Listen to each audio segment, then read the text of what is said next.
မနေ့ကငါများတာဖို့အတွက်ပြင်ဆင်နေတာပါ မင်္ဂလာပါကျွန်တော်မနေ့ကငါးများသွားမှာဗျ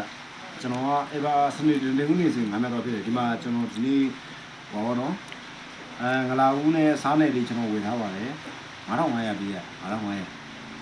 ကျွန်တော်ရှူလေးနဲ့ပေါ့ဒီကျွန်တော်ဒီရှောင်းတို့မြစ်တို့ဆိုဒီရှူလေးနဲ့မှအစီအရောဆွဲတာပါတယ်ဒီပြည့်တဲ့နေဆိုအဲ့လိုမျိုးမှာဟုတ်ကဲ့ရေချမ်းတယ်ဘာညာဆိုမှခဲသီးပါတယ်ဟိုအစုံတော့ကျွန်တော်ဝေးလာတယ်ကျွန်တော်များတော့ခုမှစနေတော့များတယ်ဒါပေမဲ့ငလာဦးကတော့တော်တော်လေးဆွဲရလို့ပြောတယ်ကျွန်တော်ဟိုရောငလာရပြီးဟိုကျွန်တော်စလာပြရတယ်နော်ဆိုဒါပေမဲ့ဒုမယ်ကျွန်တော်3ချောင်းပါတယ်3ချောင်းကျွန်တော်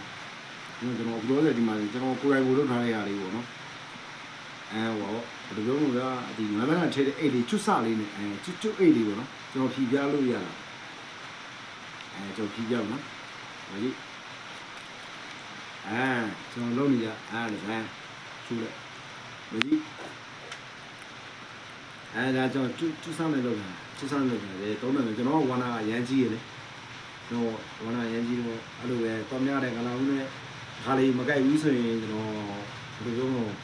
တီတဲ့ပေါ့နော်တီနေပဲများတယ်ပြီးရင်ဟိုချိုးနေကြောင့်မကတတဲငလာကျတော့ဒီလိုရည်ကြီးရနေပါညာဆိုဒီဟောနော်ဟိုဘယ်လိုငလာဦးနေဆိုရင်ပိုကြိုက်တယ်လို့ပြောတယ်အဲ့ဒါကျွန်တော်ဝေလာပြီးတော့လက်ထက်တော်များတယ်လက်ထက်ကျန်ကျွန်တော်ပြန်တင်ပေးမယ်ကြိုက်လားမကြိုက်လားပဲနော်ဒီမှာကျွန်တော်အခုလုပ်ထားတဲ့ຢာတွေဒါကျူးစားတယ်ကျွန်တော်လုပ်တာနော်ဒါအလိုမျိုးလား